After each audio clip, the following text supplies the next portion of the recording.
Habt ihr schon Mittag gegessen? Za Mirelu Kotorić i Kasminu Borojević nega pacijenata u ovoj nemačkoj bolnici već je rutinski posao. Od septembra njih dve rade ovde. One su prve negovateljice iz Bosne i Hercegovine koje su po sklapanju sporazuma sa zemljama Balkana došle u kliniku Svetog Duha.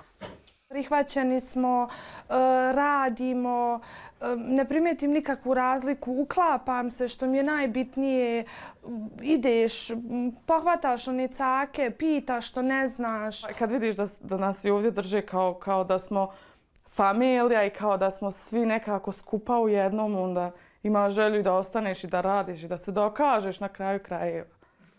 Jasmina i Mirela su još kao devojčice za vreme rata u Bosni živele u Nemačkoj, pa nemaju problema sa jezikom. Ovdašnji lekari se nadaju da će i sledeći negovatelji koji budu došli biti isto tako kompetentni. Osnovni preduslov za rad je naravno stručna kvalifikacija. Osim toga traži se elementarno znanje nemačkog jezika da bi bila omogućena komunikacija. I naravno onaj ko želi duže da ostane ovde mora da pokaže i želju da radi kod nas.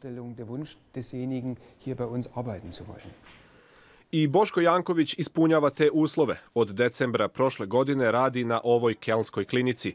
U Bosni i Hercegovini za njega više nije bilo perspektive. Radio sam 4 godine u jednom domu zdravlja u hitnoj pomoći. U te 4 godine sam oženio se, kupio plac, napravio kuću. Ali sam ja za te 4 godine i za sve to što sam postigao, da bih nešto postigao, grcao u dugovima, u kreditima. Jedini izlaz je bio da ja priđem neki drugo rad, gdje mogu bar malo više da zaradim, ali dole je to nemoguće.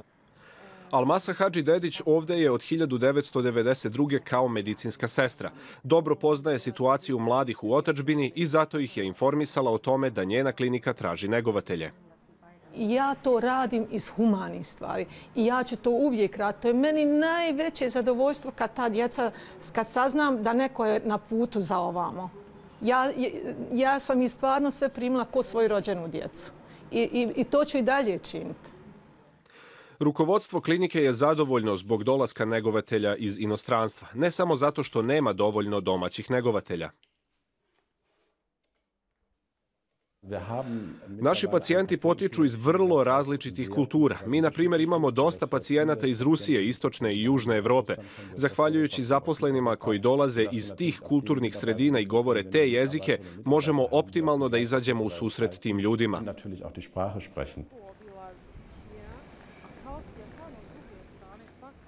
Negovateljice iz Bosne i Hercegovine imaju dovoljno vremena i za obilaske metropole na Rajni, Kelna.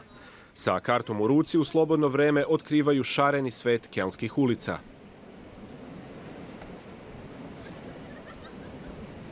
Ovdje se pruža dosta mogućnosti da negdje odeš, vidiš neke znamenitosti, popuniš sebi dan, tako da stvarno meni se barem sviđa prelijepo.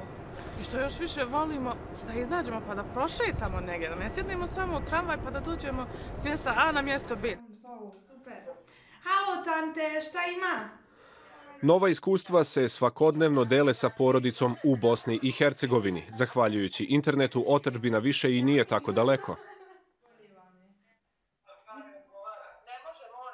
Ima nas sad dosta ovdje, znači koji smo došli u Köln, tako da dosta je lakše, družimo se, pomažemo jedni drugima i ipak imaš onaj malo osjećaj da si među svojim ljudima i tako da fino je. Znači dosta olakšava ovu situaciju zato što nisam ovdje.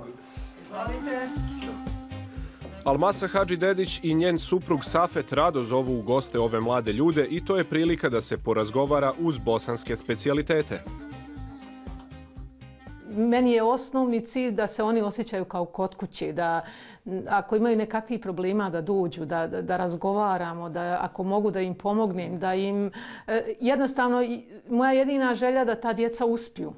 Da oni uspiju zbog onoga zbog čeg su došli ovdje, da se ne osjećaju ovdje kao stranci. Na stolu se nađe i po koji nemački slatkiš, da ti mladi ljudi ne upoznaju samo rad u Nemačkoj, već i slatke strane ove zemlje.